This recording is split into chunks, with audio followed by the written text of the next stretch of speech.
I'm going to try to do this one without my glasses because at night they seem to get in the way. But okay, a brief recap. So we're starting with this Kabbalah theory of Yahweh pulling back his omnipresence to provide the space for Tehom to be created. From the moment that he pulls back his omnipresence, you have the Tehom is expanding from an infinitely small point. Okay? This thing that's being called Tehom is the utter opposite of the truth. It is his utter opposite. That means that it's dead because the truth is alive to create Tehom before anything material exists. Okay? So, the truth has to share his life with Tehom in order for Tehom to be created into creation, which we have now, which is full of life. Okay? And by life, I'm not talking about, because the truth is immaterial, so I'm not talking about anything biochemical when I say life. I'm talking about the immaterial that makes this biochemical thing we call life possible. This is purpose. You see, this is information. That's not the same thing as, you know, biological death and biological life. Creation as a whole is alive, despite not everything being biologically alive, if this view is true. So that life is what I'm talking about. The truth is not biologically alive, but he is, well, he is as a matter of the incarnation, but he is life itself. So life has to be something that's not biochemical. Okay.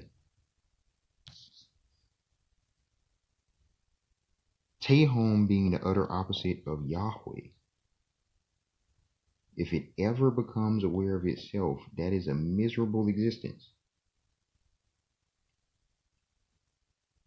And this is what happens when the truth is rejected. This is what both the pagans and the New Testament refer to as the eternal restlessness, or the everlasting. That's a better way to refer to it, because eternal is without time. Everlasting restlessness of the spirit. In the book of Revelation, it says, the Old Testament says there's no rest for the wicked. The book of Revelation says they will be in the place of hellfire or something, and there will be no rest. I forget what chapter that is, but maybe it's 14. I think it's somewhere around that chapter where it starts talking about locusts and stuff. But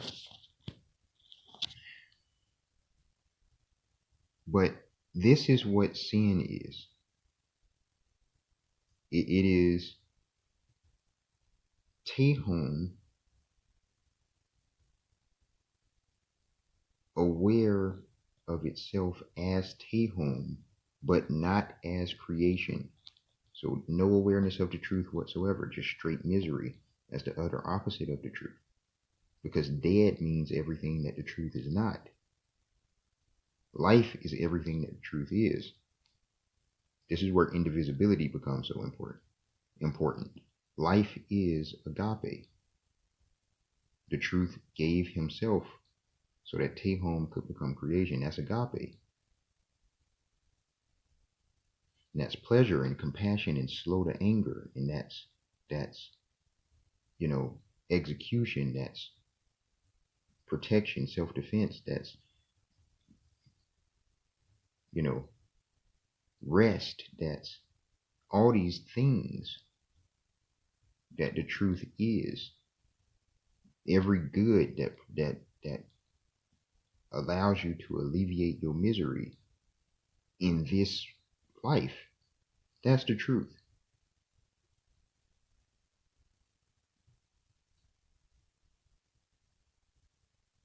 Tehom becoming aware of being the utter opposite of that, with no awareness of itself as creation. That's the eternal restlessness of the spirit. That's the misery of the wicked, the misery of the sinner. Okay? That is sin. Sin is not an action. It's a state of being, and the action is produced from it. It's what comes out of the heart that defiles, not what goes in the mouth. You see what I'm saying? It's something in here, and then it happens. You're not a neutral state. So the sin nature is this false nature of eternal restlessness of the spirit that you trap yourself in when you reject the truth. And fundamentally, the human race as a creature has trapped itself in it from the fall. So there are layers, you understand, to what's going on, the Semitic totality concept. The material was created to be a representation of the immaterial. But we're choosing to pattern ourselves after Tehom. So this is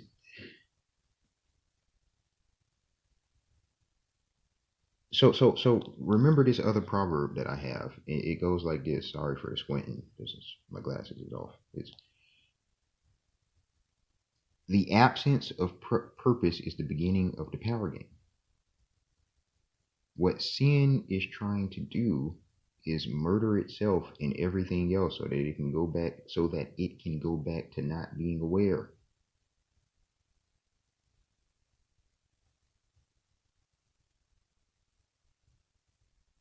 You see, sin hates itself more than it hates the truth.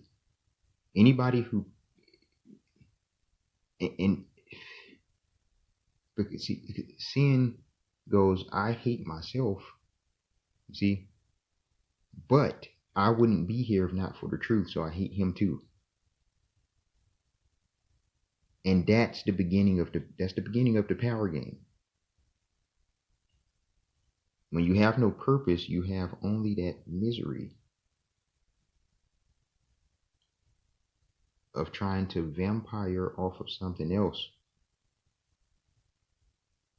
so that you can, win an imaginary battle that exists only within your perception.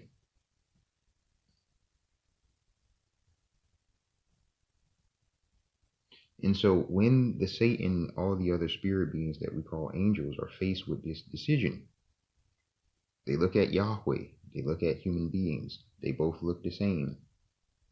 What is the truth?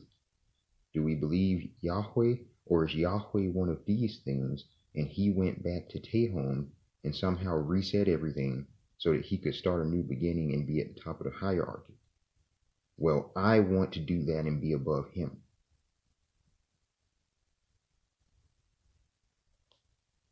Boom. We're getting into the meat and juicy of the fall. Sin, therefore, to ask the question, did Yahweh create sin? It's a functionally retarded question, because sin is the rejection of creation. It's the rejection of the truth. It's the rejection of purpose.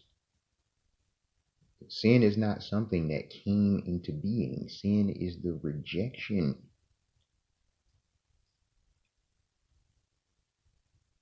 of life, not necessarily existence, because you want to revert to Tehom, as retarded as that is, for the power game. But you're rejecting life. So the original sin is suicide. The sin nature is a suicide nature. But since you also don't like Tehom, you don't like the eternal restlessness of the spirit, you now need a substitutionary sacrifice so that something dies in your place. And that's the power game. That's what the Satan kick-started. That's what the man and the woman in the Garden of Eden confirmed. The next video that I'm going to get into is going to be describing Yahweh and the in Tehom creation as the man and the woman, and how this sets the basis for what we see in the Garden of Eden, including the separation of the Echad Adam from the man and the woman into Adam and Eve. Eve being no longer Adam, whereas the man retains the name, and how this parallels to sin when Yahweh warns Cain against sinning. Okay.